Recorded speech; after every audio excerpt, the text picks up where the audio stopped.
Welcome everyone to another episode of Denpulse Season 2, Signal to Sales. I'm Shubhra Sinha, VP Marketing at Denave. Denave is an AI-powered revenue acceleration company, and Denpulse is a podcast series by Denave, where in Season 2, Signal to Sales, we are dissecting the ever-evolving world of B2B marketing, especially now with this whole AI automation wave.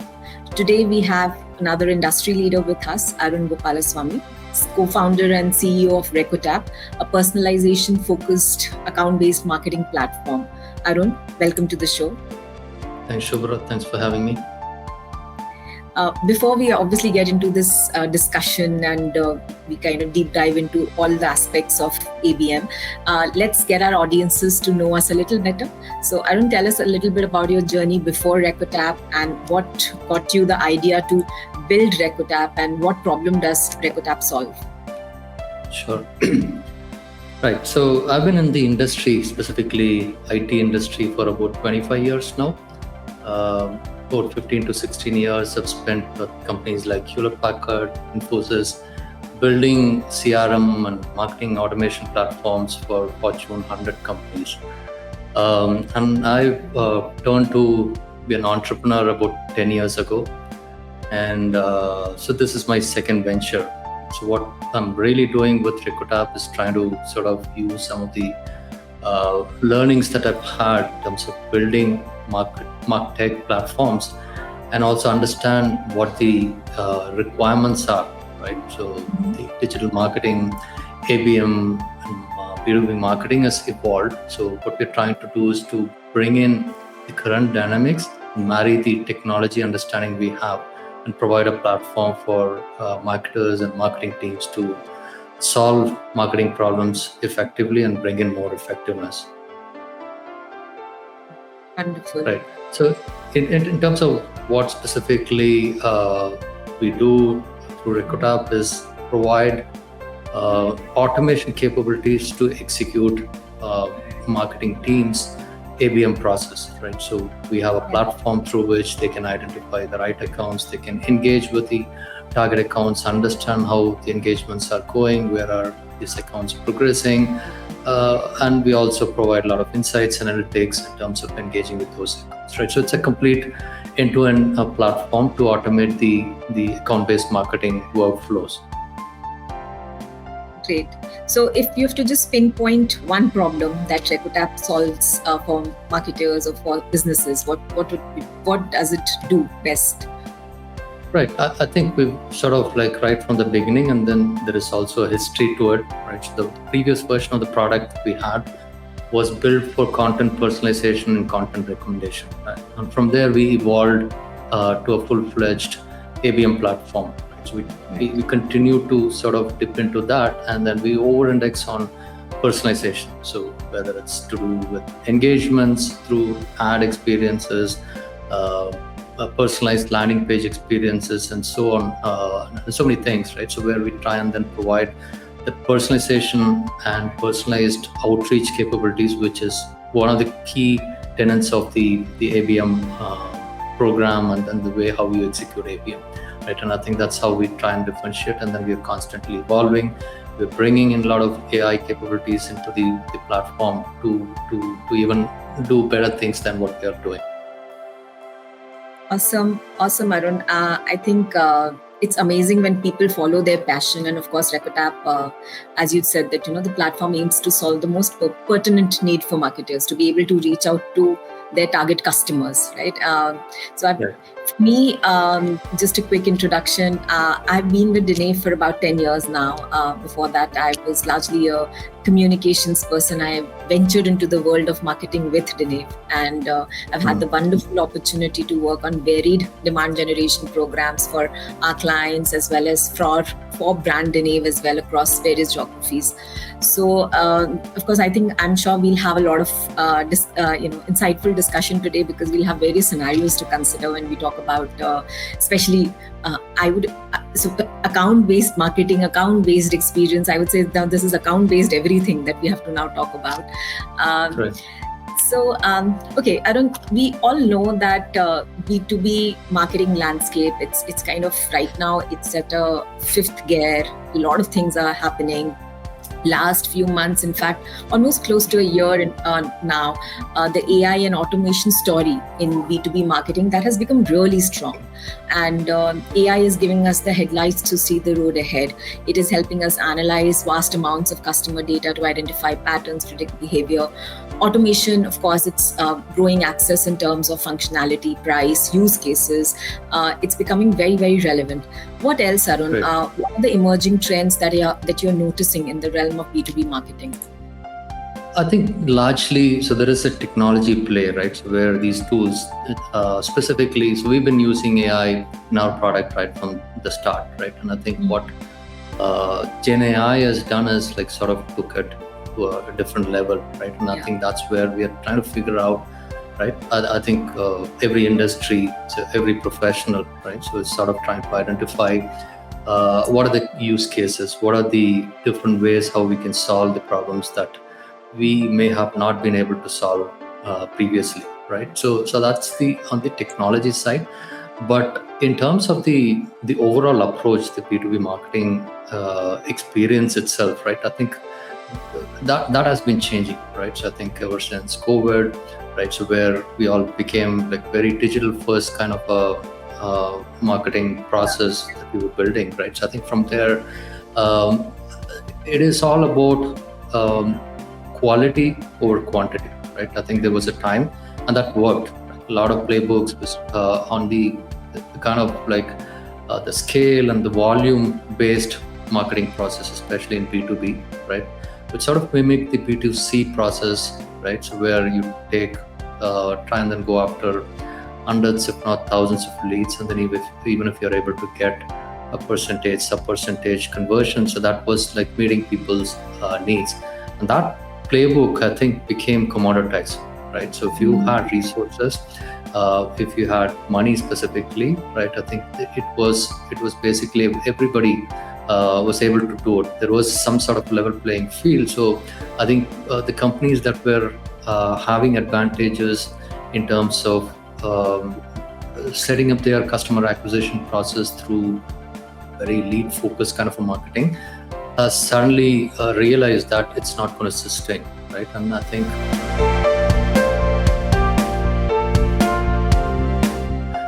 it is also around the time where things like account-based marketing became more prominent, right? So while it's not a new concept, I think it started to get its fair share in B2B marketing, right? So I think the evolution currently is, so how do you not go broader but narrower and then still achieve what you were achieving, maybe even do better, right? So I think to a large extent, these frameworks are around putting the customers and their needs and their challenges in the front and then trying to solve for those specific problems. And I think that's where things like personalization, right? It's not about calling somebody by name or a role by that particular. It's just not filling up those variables anymore. Exactly. It's not a variable place. It's more around what are their needs, what are the pain points, what are they saying and what are they not saying, and how do you make them realize that there are better ways to do things, right? And I think that is the essence of account-based marketing, and I think that's where the trend is. Right? If you are in B2B, you can't miss the buzz of AB, right? Every company, whether small, big, obviously some of the large enterprises have been doing this for maybe even a decade, right? So where they have mature programs. But right now, I think there's a little bit of buzz, right? Where there is also a misconception that this is something that can be used for all kinds of businesses. I'm sure we'll talk about some of those aspects, but I think largely, how do you go focused? How do you go very contextual to the either the customer or the account's need? And I think that's the evolution that I'm sort of witnessing in doing what I do for the last 5.5 years now. Yeah, I absolutely agree. Like even for us, I think the pandemic was something which was more of a catalyst to, like you said, ABM is not a new concept. Neither is omni-channel engagement, nor is intent data. None of them are really new concepts. But I think they got their due. They got their fair share once. I think even the marketing budgets were like kind of slashed, and then you were made to look into your targets and look at ROI much more closely, and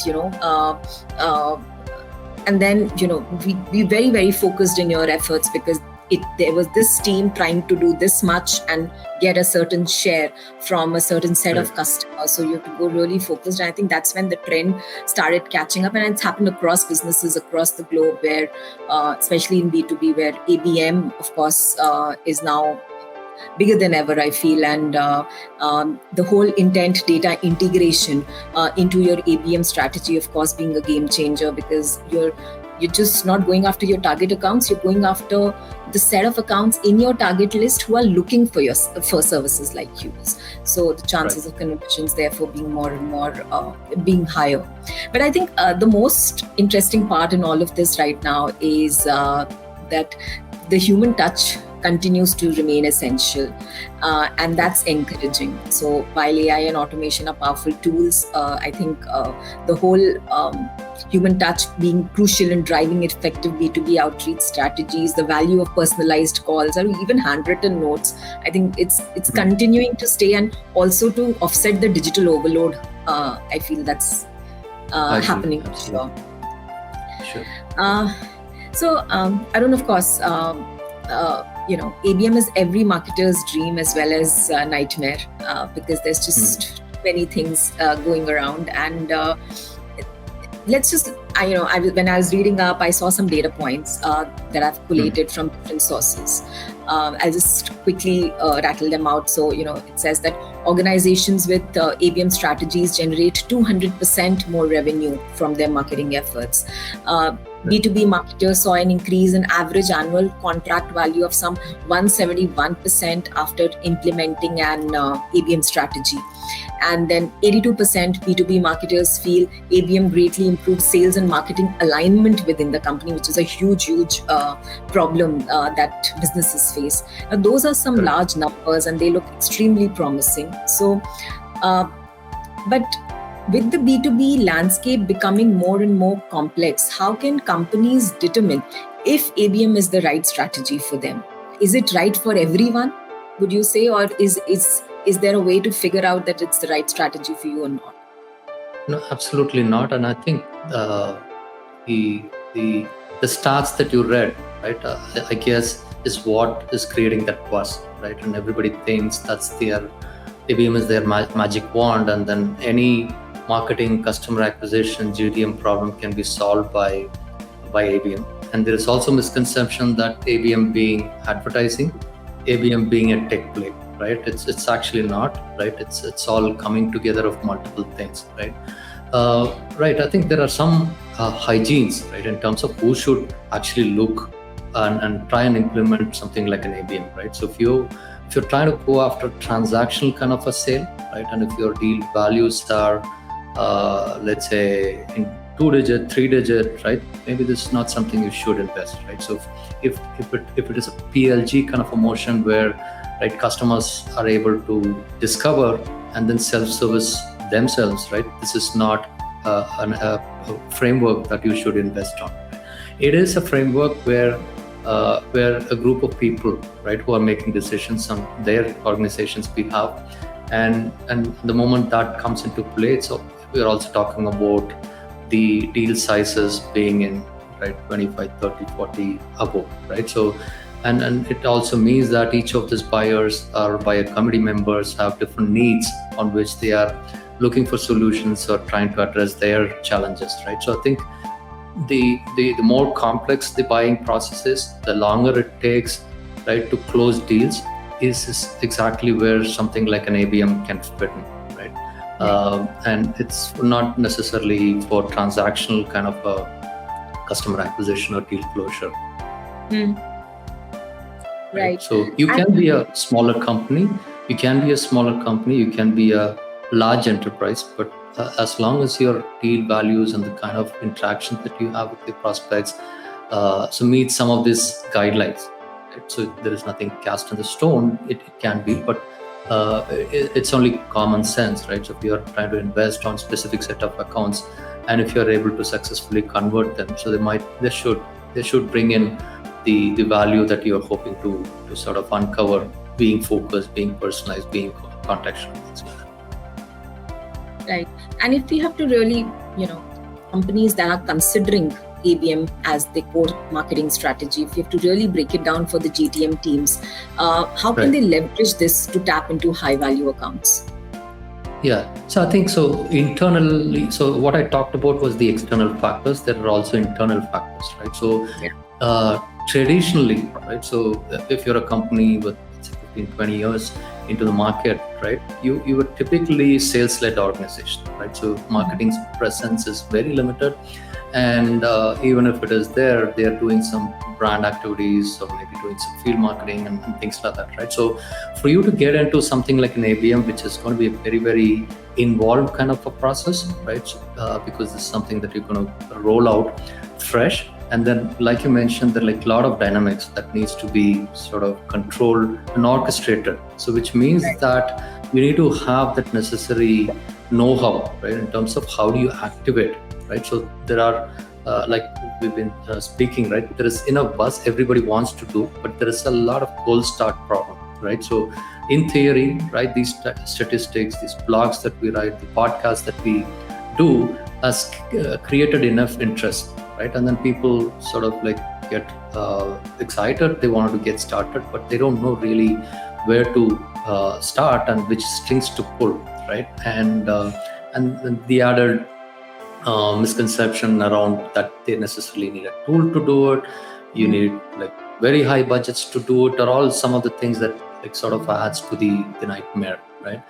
But so the internal requirement is that can you allocate or can you find resources? It could be within the company, or if you're traditionally working with agencies like yours, right? So can they provide a dedicated set of resources? It doesn't have to be a very large team. Somebody who can understand the business, who can understand the business dynamics, the customer's needs, wants, challenges, opportunities, and that gets translated into a sort of a program where you should be sustained, right? So the very nature that the complex deals takes a long time is also means that you need to be in front of these accounts periodically, right? So even if you're a very sales-led organization, right, a salesperson can only do that outreach maybe once in a week, do that phone call, right, maybe twice a week, but like what about the rest of the period, right?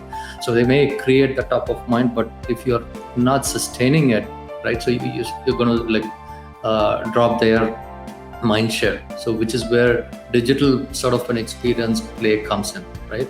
And for you to do that, I think it is the people. So always I talk about these three things, which is the people and the associated process to drive these people, and then the technology. So if you have this in order, and anybody who can sort of like do this should be able to sort of get started, right? So others who are maybe maturing from a traditional demand gen kind of a program, or it is like maybe sort of outsourced customer, outsourced kind of a model, right? If they have to do in-house, so they have to build that capability, know-how, right? Either within the organization or with some external support, right? Have that readiness before they should embark on. Right. So, the most common challenge with ABM is delivering a personalized experience. And suddenly we have Gen AI or AI entering and making it all a little more possible now without basically spending a fortune and also getting in a lot of accuracy now, because something which was very, very manual and research driven till few months back suddenly seems like a reality that you can possibly execute with the current set of team itself, and much more doable. So it's helping us achieve hyper personalization. It is dynamically adjusting content and outreach based on individual buyer needs, behaviors. Even at Denave, we are leveraging a lot of these methods to drive our demand generation strategies. Like you mentioned, that there is a misconception that you need a large team, you need complex technologies to run your ABM strategies. But is there a minimum, ABM stack of technologies or tactics that you must have in place when you get started? Sure, I think so. I mean, the most basic requirement would be, right, so if you're activating ABM, you're relying on a ABM channel, right, or an email channel as one of your core channels. So you need, let's say, a marketing automation system, right, or an email marketing stack, right? So that's as basic as it gets. Then if you wanted to align with your sales teams, you wanted to reuse some of the existing data sets that you have, possibly you already have some sort of this data in your CRM, right? So between CRM and any kind of an email marketing or a marketing automation system, you should be able to get started, right? So the more personalized you wanted to go, the more scaling that you wanted to do, right? More data that you require, then you start getting into the pure play ABM marketing platforms, things like what we offer, right? So that may not be the day one requirement, but at some stage when you're able to figure out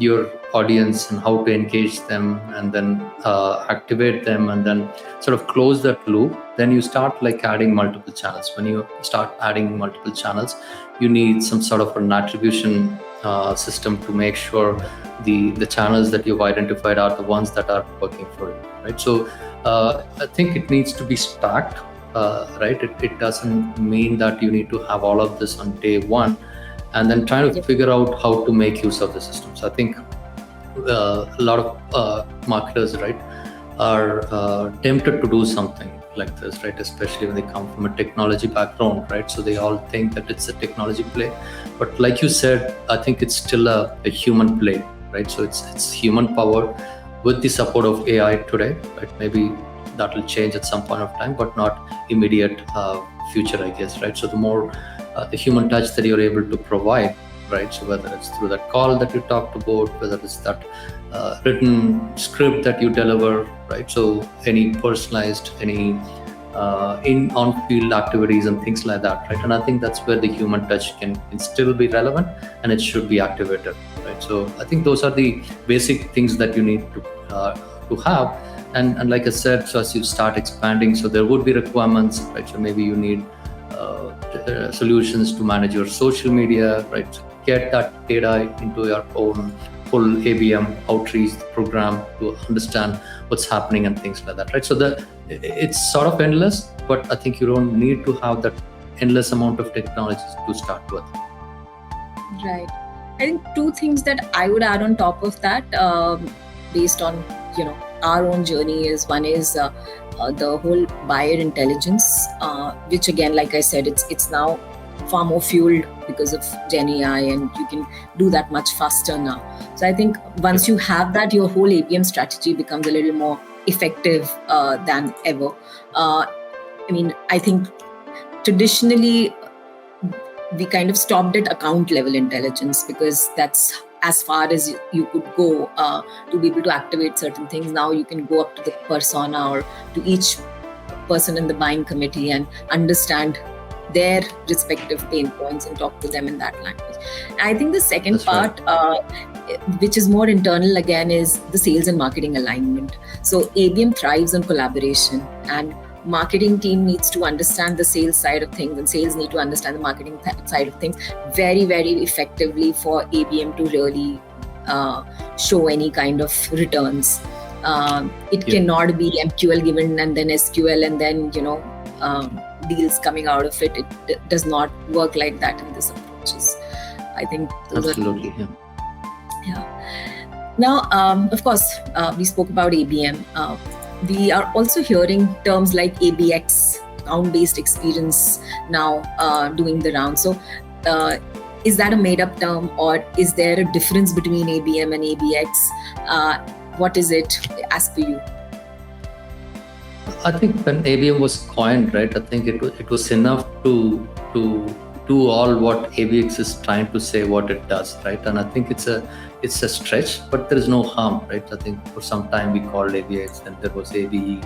I don't know what else will come, right? So we have ABA, account-based advertising, but it all means the same, right? So how can you pick up the right accounts, right? So understand what their needs are, try to message to them as personalized as possible, right? Trying to be contextual to their requirements and needs, right? Or even create the demand, right? So you could either go and capture an existing demand. And I think that's where things like intent could be one of the levers that could be used, or you go and then create that demand. Right? When you're doing this, you're really providing that experience, right? And when you stretch it, right, when you bring in something like the inputs from sales, from customer success, customer support, then I think it becomes a much more broader, right? I think it's all, you could refer to whatever you like to refer to, but I think so.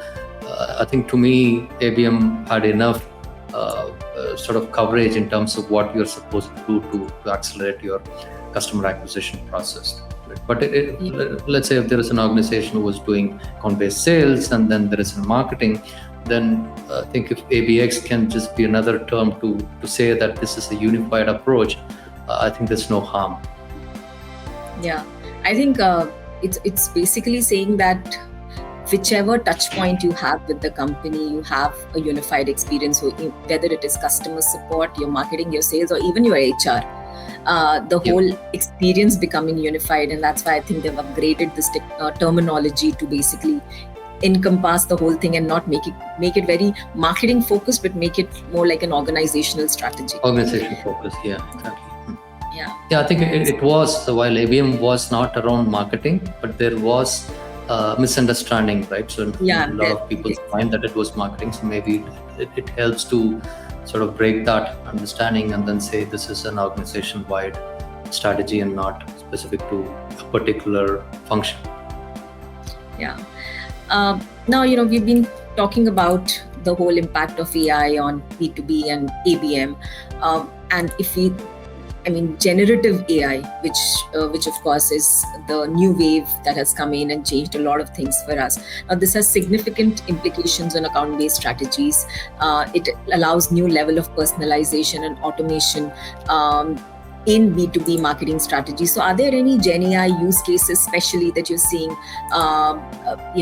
real life use cases or some use cases that you're building up when we specifically talk about, the whole ABM landscape? Right.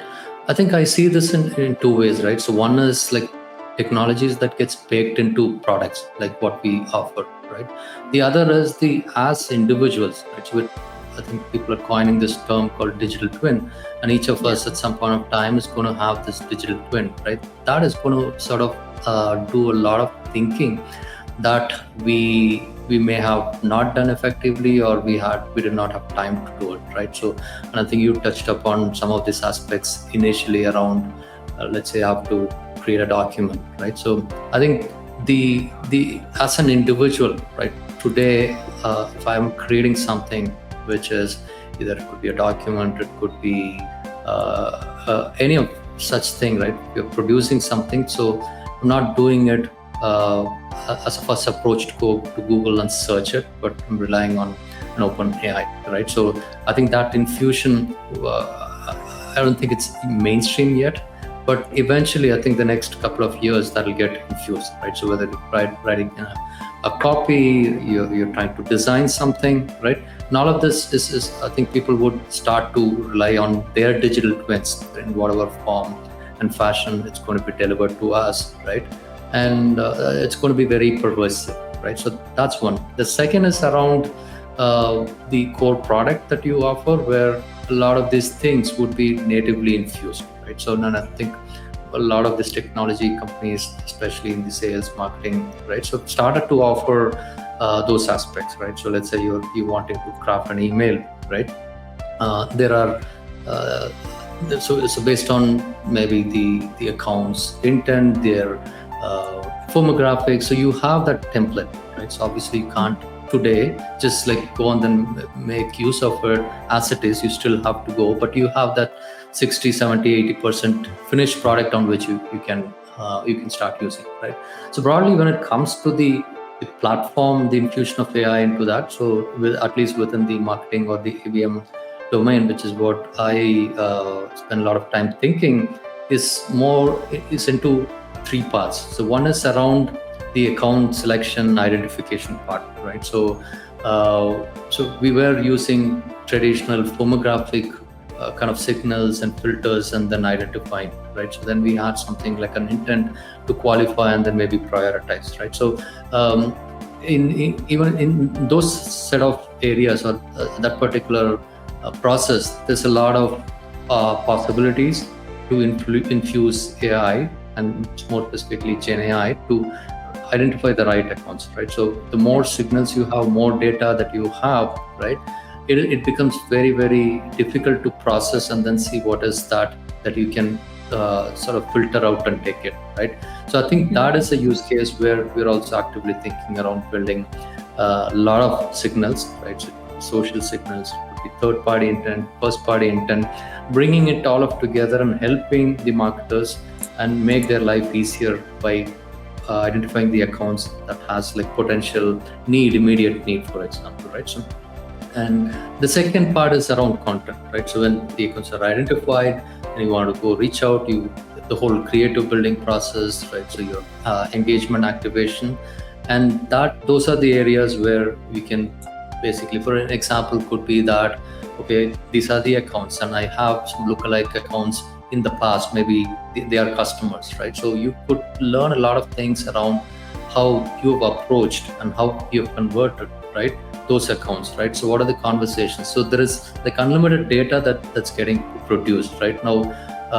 So far we've not had the capability to mix all of this and then try and then get the right messaging, right? In terms of the content production, I think we're going to have very, very sophisticated systems where we are going to have that very hyper personalized, specific, persona-based messaging, right? So whether it is the copies or creatives, any of those, right? So the scripts that might be given to SDRs, everything is going to be super personalized, and it helps us to sort of scale and then have some sort of a uniformity in terms of how we approach the engagement itself, right? So I think that's one use case. The second is when you're let's say the activation itself, the engagement activation.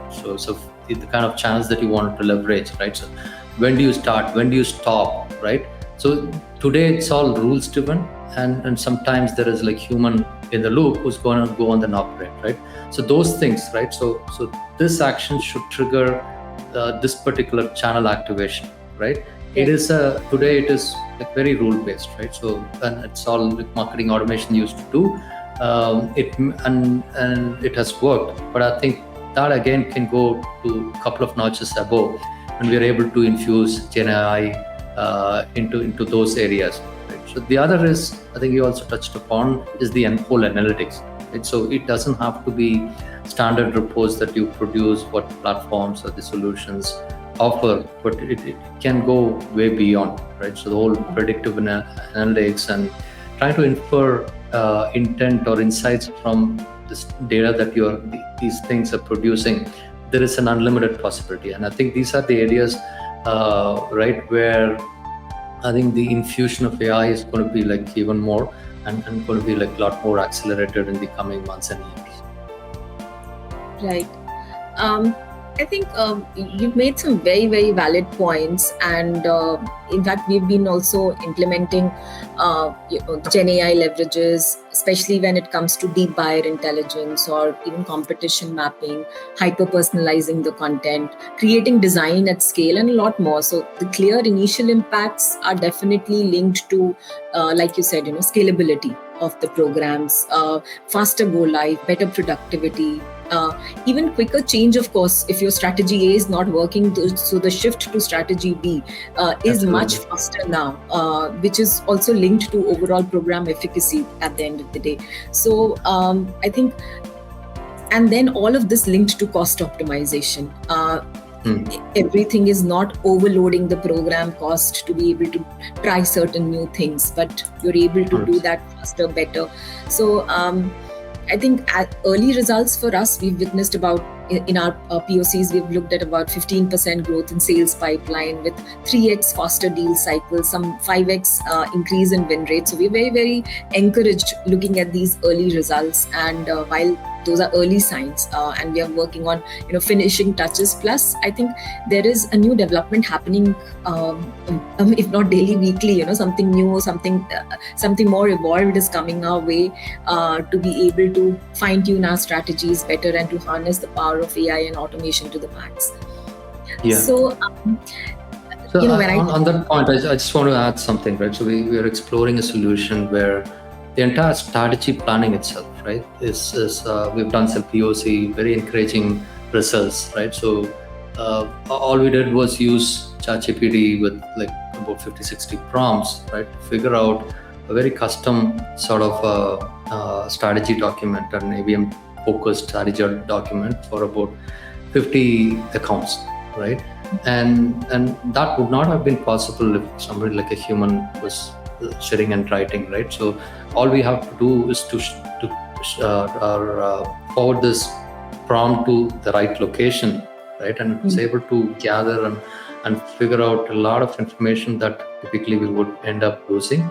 And that created about like 50, 60 page document, right? And each of that, obviously you can't just go and then execute, right? But it gave a 70, 80% completed document, right? In terms of structure, in terms of the different steps, right? In terms of the activations, channels, a lot of things, right? So what it essentially means is that you have something to work with, right? You're not, the cold start problem that I talked about initially is not going to be necessarily cold start, right? You have some base on which you can now start building, right? So that can be further expanded, could be broken down into checklists, it could be right? It could have like project plans, right? So the entire execution becomes like a lot more easier, right? But again, you can't just lift, shift, and then try and do it. There is a lot of intervention from the humans today, at least, right, to go and then make it even more contextual and relevant. But I think we are at the stage where we're now sort of competing with AI and then try to like work together, right? Not as a yes, I think so. That's the next level of, I think, how we work with machines is going to be evolving. So I think AI basically now is essentially putting the power of ABM into the hands of more businesses also, right? Regardless of the size. So we're seeing a lot of democratization also happening when it comes to ABM, something which was very like specific to large enterprises because of why they could afford ABM. Now it's something which is more accessible as a strategy. Yeah. To all sizes of enterprises. You yourself mentioned how you were able to create a very focused ABM strategy for a certain number of companies. We ourselves have, deployed ABM strategies, not just for ourselves, but different sizes of customers that we work with.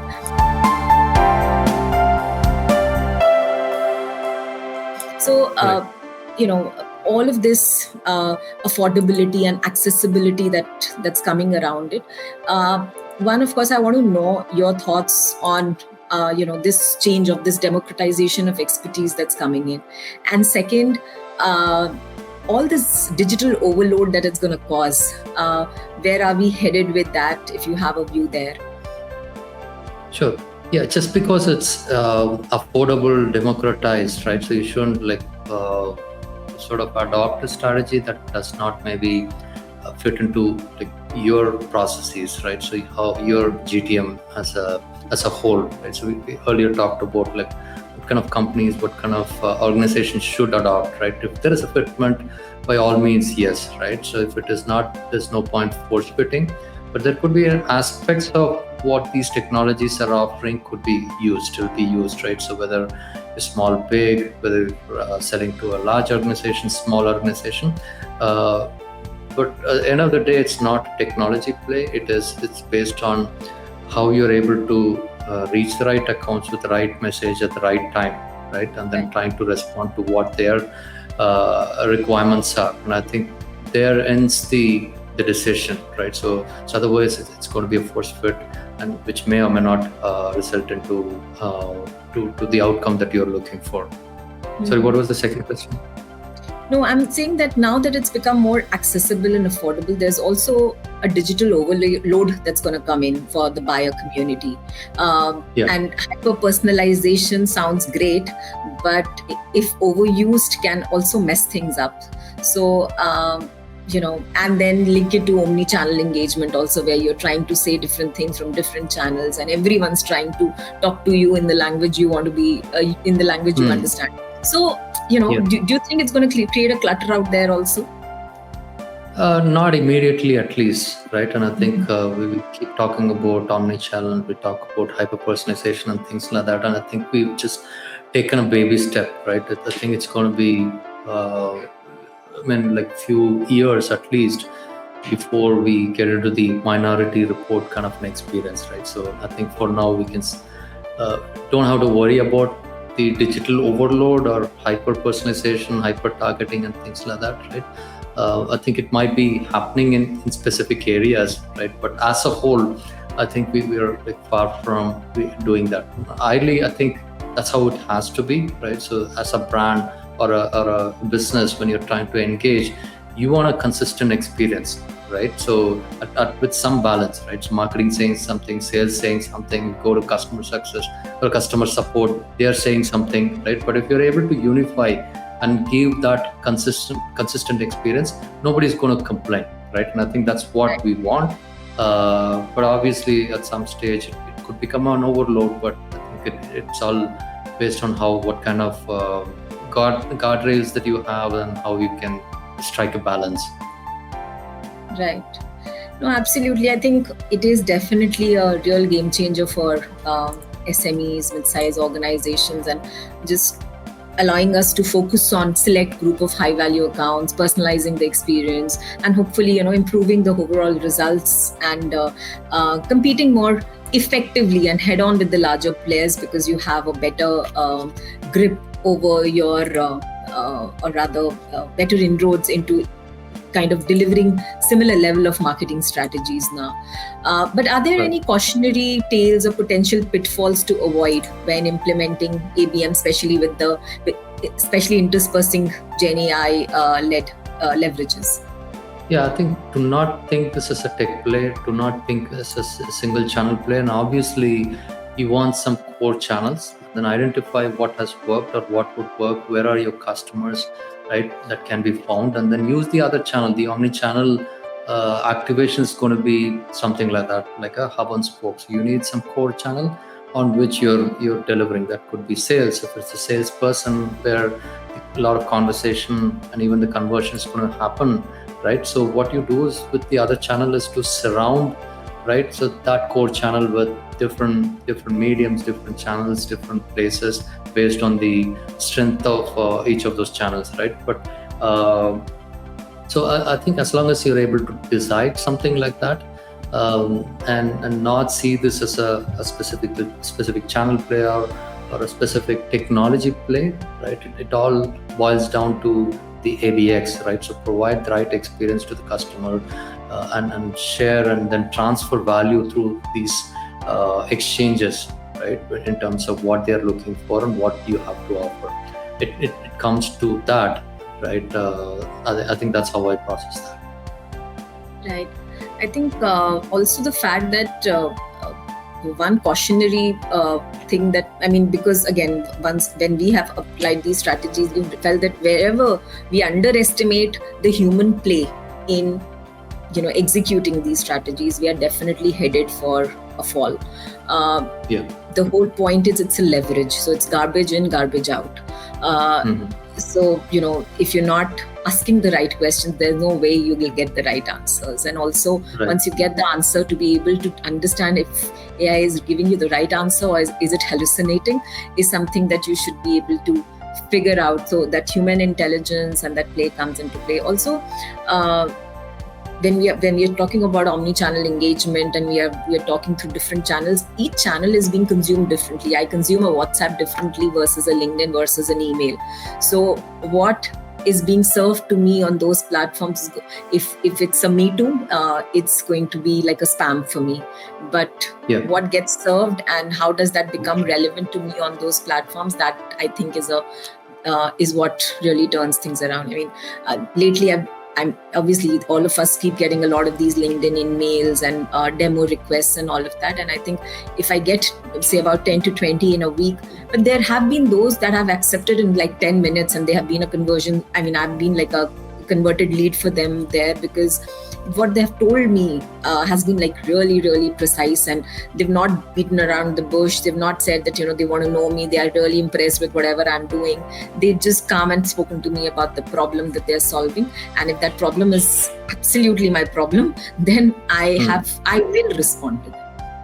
Yeah. So I think it's about that's what is personalization, and for some reason it's very, very difficult to understand it. So beating around bush and then trying to connect and then try and then sell the next minute the moment you accept it, right? So there's the whole idea or notion of trying to build relationship and trying to understand what the other person's requirements and needs are, and based on that, right? So we're all there, right? If you're into business, you're trying to sell something, but it does not have to be in the face all the time, right? And I think you're right, and I think maybe sub 10% of people are doing it.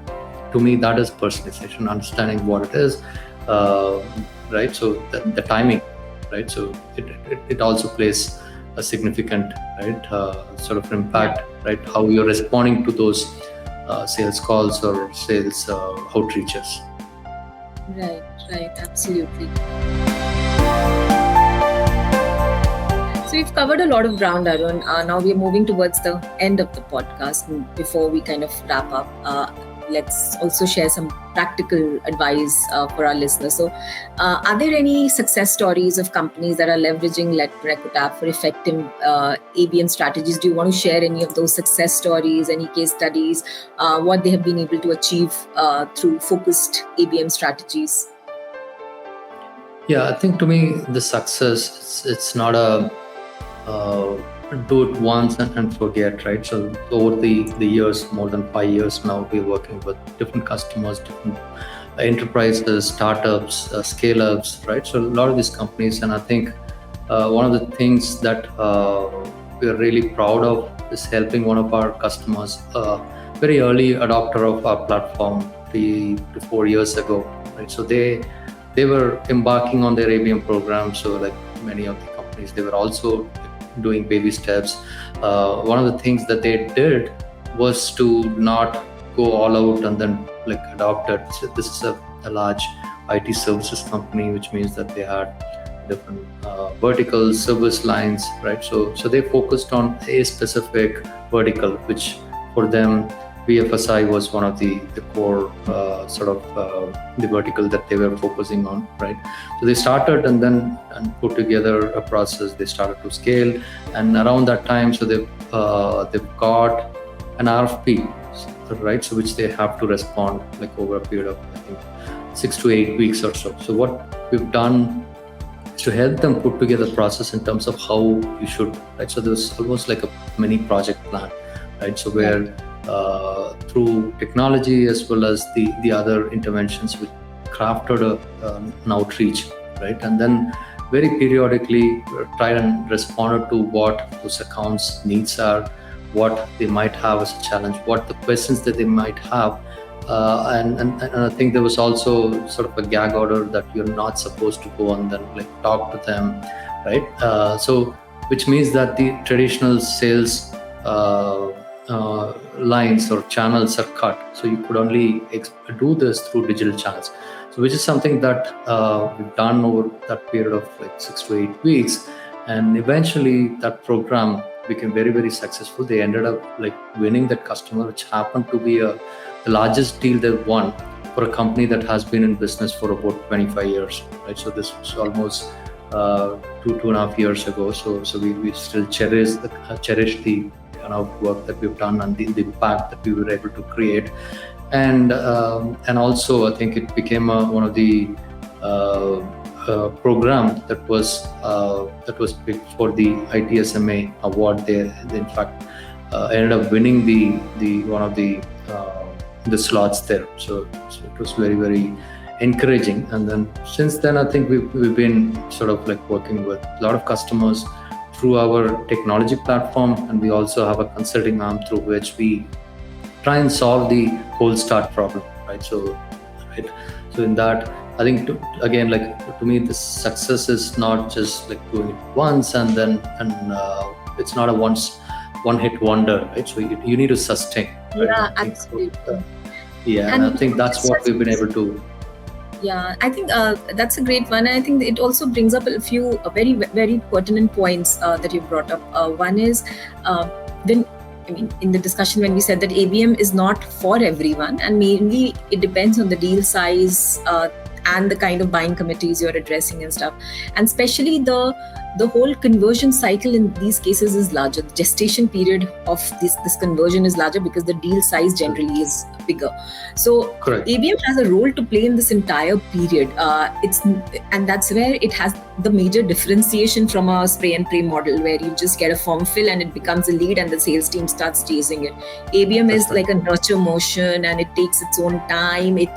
It's something where you keep convincing, nudging, convincing the customer and take them to the end of the journey. But when they convert, the whole the whole ROI makes complete sense there. Correct. So yeah, I think that's a very valid case study or a success story you've shared, where you've spoken about the final impact that's really been brought to the customer in the entire RFP process. Yeah, so thank you, Arun. Thanks for sharing your expertise with our listeners today. This has been an absolutely fascinating conversation about account-based marketing, and I've just loved every bit of this conversation. The power of AI, Gen AI use cases, everything that we touched upon.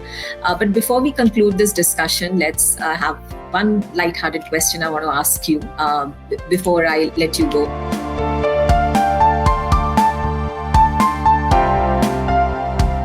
I'm an engineer by education, and that was infused to me when I was like 10 years, 15 years, whatever, right? Maybe earlier, right? So I just wish I chose marketing. So the last 5 years, 6 years or so is when I got into marketing, and the more you got into this, right? So this is where I think I have a lot of passion, right? And it's also where I got to meet and then speak like what we are doing here to hundreds and maybe even thousands of people, right? So one of the things that I do is like have customer conversations on a daily basis to understand these problems, and then trying to think for them, trying to sort of like bring out the value, right? Which is a very, very, very different sort of an experience than sitting in front of a computer and coding. And in fact, I've done that for the first 10 years of my career then, right? So a lot of things after that, but the stage that I am and the kind of work that I do, right? So marketing is sort of the marketing and sales is the focus, and it's something that I really, really enjoy doing it currently. Though I think that if you had taken up marketing, probably the course would have changed. It may or may not have landed up to Recotap, because I think the engineering background is what got you the product bent, and you basically landed up in marketing, but with your product knowledge. So I guess it worked out. It worked. Yeah, there's no complaint. Of course, you can't go back and change, but yeah, it's a good. Yeah. Awesome, Shubhra. This is good. I didn't realize it's been an hour since we started talking. So thanks for all the great questions. Hopefully, some of this what I've shared helped some of your viewers. Thank you again for having me. Thanks a ton, Arun. I really, really value your time. I know it's very tough pulling out an hour talking about stuff that you anyway talk about throughout the day with every possible prospect and to your employees as well. But thank you for taking out time for this, and thank you, listeners, for sticking through. And if you'd like to learn more about Denave, log on to denave.com. If you want to know more about what Recotap is doing, of course, their website is also very, very informative. And if you want to hear this more about what DenPulse is and where we've had some great previous shows, and we have more upcoming shows in this podcast series, just log into our YouTube channel or Spotify or Amazon, wherever you are catching us up on. So thanks a ton, Arun. Have a wonderful day ahead. Thank you. Great day, Shubhra. Thank you very much.